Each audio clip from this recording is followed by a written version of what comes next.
हर हर महादेव। देवों का देव महादेव जी के चरण में प्रणाम करती हूँ, मेरा प्रणाम स्वीकार हो। माता गौरा पार्वती के चरण में प्रणाम करती हूँ, मेरा प्रणाम स्वीकार हो। गणपति ललना के चरण में प्रणाम करती हूँ, मेरा प्रणाम स्वीकार हो। सब गुरु भाई बहना के चरण में प्रणाम करती हूँ, मेरा प्रणाम स्वीकार हो। माता और पिताजी के चरण में प्रणाम करती हूँ, मेरा प्रणाम स्वीकार हो। यूट्यूब के माध्यम से जो भी मेरे कथा कहानी सुन रहे हैं वो सभी को प्रणाम करती हूँ, मेरे प्रणाम को स्वीकार करें और छोटे को प्यार भरा आशीर्वाद मेरे तरफ से। धन्यवाद। हर हर महादेव, घर घर महादेव। गुरु भाई बहना, एक राजा थे और एक रानी थी।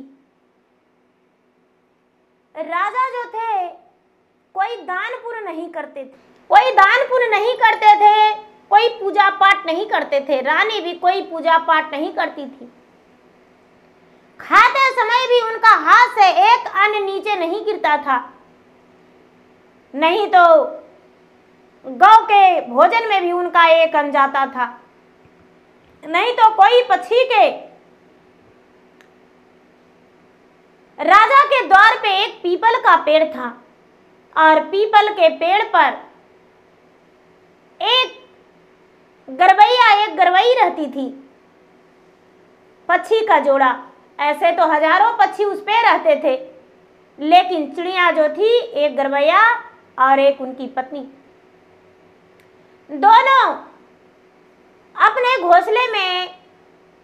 गरवैया जो थी बेचारी अंडे दी थी, अपने बच्चे के लिए दाना इधर उधर चुगने जाती थी।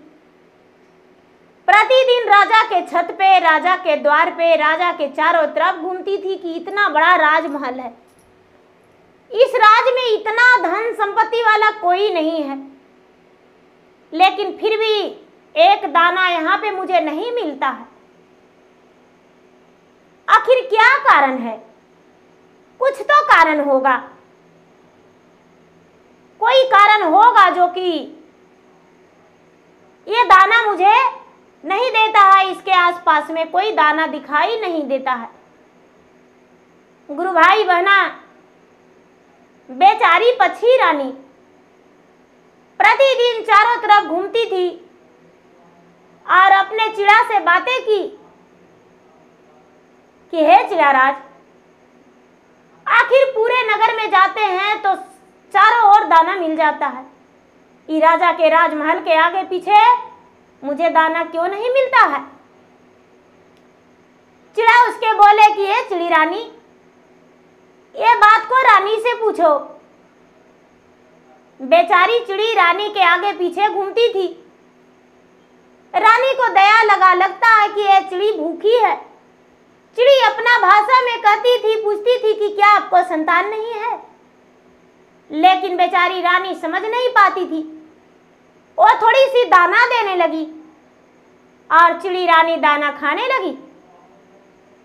इसे लगा कि अच्छा चलो रानी दाना देती है। उसके घर में भी कभी कभी घुसकर देखने लगी तो देखती है कि इसका घर में कोई संतान नहीं।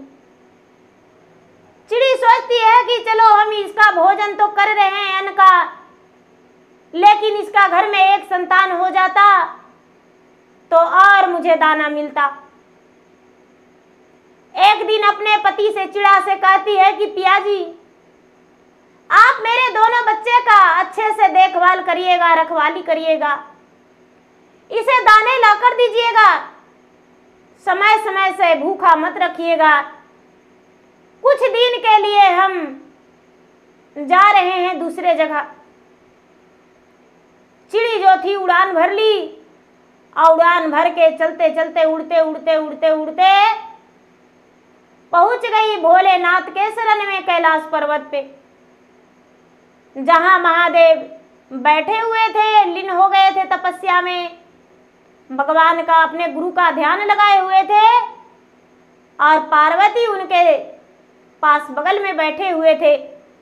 पार्वती के चरण में चिड़ी गिर गई और चिड़ी गिर के और बेहोश हो गई। हाथ में उठाए पार्वती तो देखते हैं कि ये चिड़ी तो गिर गई, ये बेहोश है। पार्वती ने ममता में उसे मुंह पे छींटे मारे पानी का तो होश आया। पार्वती पूछते हैं कि चिड़ी रानी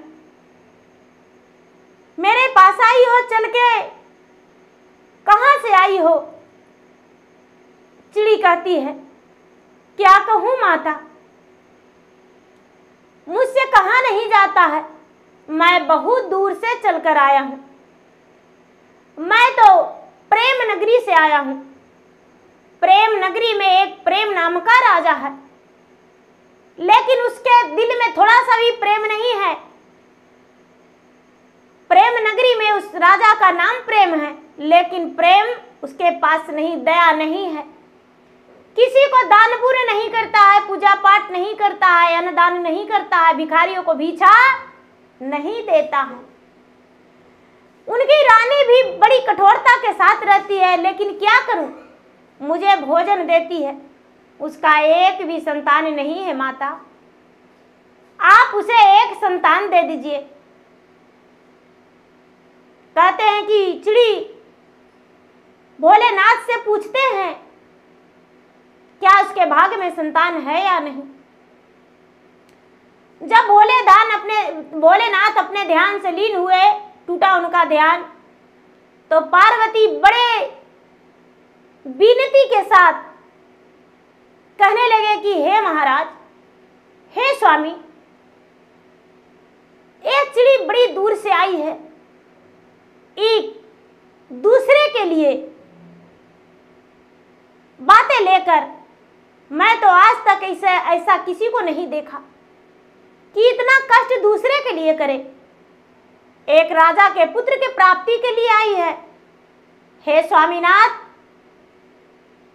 एक राजा है प्रेम नगरी में, उसका कोई संतान नहीं, क्या आप उसे संतान देंगे?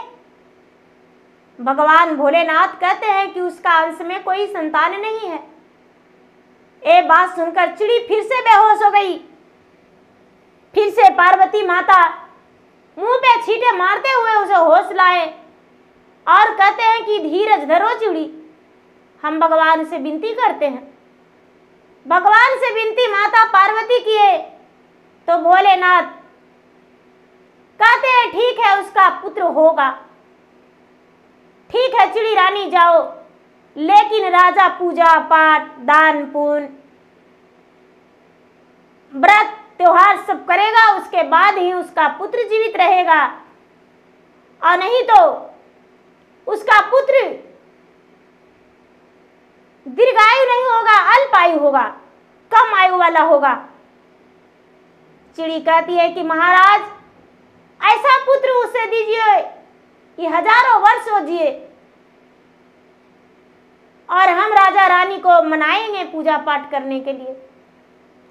चिड़ी जो थी, चिड़ी वापस चली गई, अपना उड़ान भर के चली गई। अपने घोंसले में गई तो बच्चे जो थे, बड़े बच्चे अपने माता को देखकर चिहकने लगे। चिड़ी जो थी, चिड़ी रानी के पास गई, अपना भाषा में कहने लगी कि रानी साहब, आप माँ बनेंगे, आपका पुत्र होगा, आप पूजा पाठ करिए। राजा को भी कहती, लेकिन इसका बात को, भाषा को कोई समझ नहीं पा रहे थे। रानी मुट्ठी भर एक प्रतिदिन अन्न छींट दिया करती थी। धीरे धीरे समय बीतता गया। 9वां महीना में राजा के घर में एक पुत्र जन्म लिया, और जब पुत्र जन्म लिया तो राजा रानी दोनों प्रसन्न हो गए, और इसको अन्न भी मिलने लगा, भोजन भी मिलने लगा। बच्चा बड़ा हुआ तो छिटता बुनता था, तो पक्षी लोग जो थी सब खाते थे उसे चुन चुन के। धीरे धीरे समय बीतता गया, बच्चा 5 वर्ष के हो गया। राजा रानी का कोई ध्यान नहीं बदला कि हम पूजा पाठ करें। कोई भिखारी को भिक्षा नहीं, दान नहीं, भूखे को अन्न, प्यासे को पानी, नंगम को चीर, कुछ भी नहीं देने लगे। कुछ भी नहीं देने लगे तो चिड़ी बड़ी उदास थी, बड़ी चिंतित थी। कहती है अपने मन में कि मैं क्या करूं, राजा का पुत्र तो अल्पायु हो गया, क्योंकि राजा पूजा पाठ करवे नहीं करते हैं, और मैंने भगवान से मन्नत किया था। अब मैं क्या करूं, मेरे पास तो कोई उपाय नहीं। मेरा भाषा तो रानी समझ नहीं पाती है। एक दिन फिर से चिड़ी अपने उड़ान भर ली। अपने पति से कहती है कि पिया जी, मैं कुछ दिन के लिए फिर से जा रहा हूं आपको छोड़कर और अपने बच्चे को छोड़कर। पिया जी, मेरे बच्चे को देखते रहना, अच्छे से खातिरदारी करना, भोजन देना, पानी भी पिला देना, मेरे बच्चे का मार मत देना। और अपना उड़ान भर के और चलने लगी। उड़ते उड़ते उड़ते उड़ते उड़ते कैलाश पर्वत पे पहुंच गई। फिर से माता पार्वती के पांव पे गिर गए और कहती है कि माता, मेरा प्रणाम को स्वीकार कर लीजिए, मैंने आपको चरण छुआ हूं। इतना ही कह के बेहोश हो गई चिड़ी। माता पार्वती हाथ में चिड़ी को ले लिए और चिड़ी को हाथ में लेकर कहते हैं, अरे चिड़ी, फिर से तू आ गई? हाँ माता, मैं फिर से आ गई। अब क्या हुआ? मैंने तो राजा को पुत्र भी दे दिया। माता, राजा और रानी में कोई बदलाव नहीं आया, कोई पूजा पाठ नहीं करते हैं, कोई दान पुण्य नहीं करते हैं। मैं क्या करूं, मेरा भाषा भी वो लोग नहीं समझते हैं। ये बात सुनकर माता बोले, अरे चिड़ी, तू चिंता मत करो, चिंता मत करो, उसका पुत्र जो है अल्पायु हो जाएगा। चिड़ी फिर से बेहोश होकर कहती है, माता, जिस पौधे को रोपते हैं हरे भरे हो जाते हैं तो उसे काटना नहीं चाहिए। आप तो पुत्र दिए हैं माता, आप कैसे उस पुत्र को प्राण ले सकते हैं? नहीं माता, ऐसा मत कीजिए। गुरु भाई बहना, चिड़ी कहती है कि माता, मेरा यही अनुरोध है कि आप स्वयं धरती पर जाएं और महादेव भी, और उसे जाकर स्वयं बोले कि आप पूजा पाठ कीजिए, आप दान पुण्य कीजिए। पार्वती बोले कि चिंता मत करो चिड़ी, वैसा ही होगा, तुम चला जाओ। चिड़ी जो थी बेचारी फिर से वापस आ गई अपने घोंसले में। भगवान भोलेनाथ एक महात्मा रूपी धारण कर लिए और महात्मा रूपी धारण करके राजा के द्वार पे खड़े हो गए। राजा के द्वार पर खड़े होकर और कहने लगे कि कुछ मुझे भोजन करा दीजिए राजा, मैं बहुत भूखा हूं। रानी को नजर पड़ा तो कहते हैं कि ठीक है सन्यासी बाबा, संत बाबा, कर लीजिए भोजन, मेरे पास तो भोजन बना हुआ है। भोजन करने लगे। इतना ही में नजर पड़ा बच्चा पर तो कहते हैं कि राजा साहब, ये बच्चा आपका है? तो हाँ। तो अच्छा, ये बच्चा भोलेनाथ को दिया हुआ है, एक चिड़ी ने वरदान मांगा है। ये बच्चा के लिए चिड़ी जो थी, चिड़ी गई थी कहाँ? कैलाश पर्वत पे भोलेनाथ के पास अर्जी लगाई है और वो बोली है कि ठीक है भगवान, रानी और राजा पूजा करेंगे, दान पुण्य करेंगे, कुमारी कन्याओं का विवाह करवाएंगे, यज्ञ करवाएंगे, उनका पुत्र हो जाए। राजन, यदि ऐसा आप नहीं करेंगे तो आपका पुत्र अल्पायु हो जाएगा। ये बात सुनकर रानी अपने आंखों से आंसू गिराने लगी और कहती है कि नहीं भगवान, मैं अपने पुत्र के लिए कुछ भी कर सकते हैं। हम दान पुण्य, पूजा पाठ, भक्ति, मंदिर, धर्मशाला, बाग बगीचा सब कुछ लगा देंगे और खुदवा देंगे। कहते हैं कि कौन चिड़ी है जो मेरे बच्चे के लिए प्रार्थना की है? चिड़ी सामने आ गई और रानी से कहती है कि रानी साहब, मैं हूं। चिड़ी को देखकर रानी कहती है कि मैं तो इसे दाना खिलाती हूं प्रतिदिन। चिड़ी बोली कि हाँ रानी साहब, आपने दाना खिलाते हैं, मैं उसी दाना को तो गुनगाया हूं। आप पुत्रवान नहीं थे तो मैंने आपके लिए पुत्र मांगा। चिड़ी को अपने गोद में लेकर प्यार भरे उसे गले पूरे पंख को चूमे और चूम कर कहते हैं कि चिड़ी तू कितनी प्यारी है। भोलेनाथ कहते हैं कि ये चिड़ा चिड़ी की कहानी पूरे संसार में फैल जाएगा और जो चिड़ा चिड़ी की कहानी सुनेगा उसमें उसके घर में चिड़ा पूरे सुख शांति आएगा। रानी साहब जो थे, रानी साहब भगवान ये कहकर अंतर ध्यान हो गए।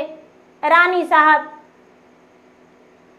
भगवान भोलेनाथ के एक मंदिर बनवाए, भिखारियों को दान देना शुरू कर दिए, नंगे को चिर देना शुरू कर दिए और महाशिवरात्रि व्रत करना शुरू कर दिए।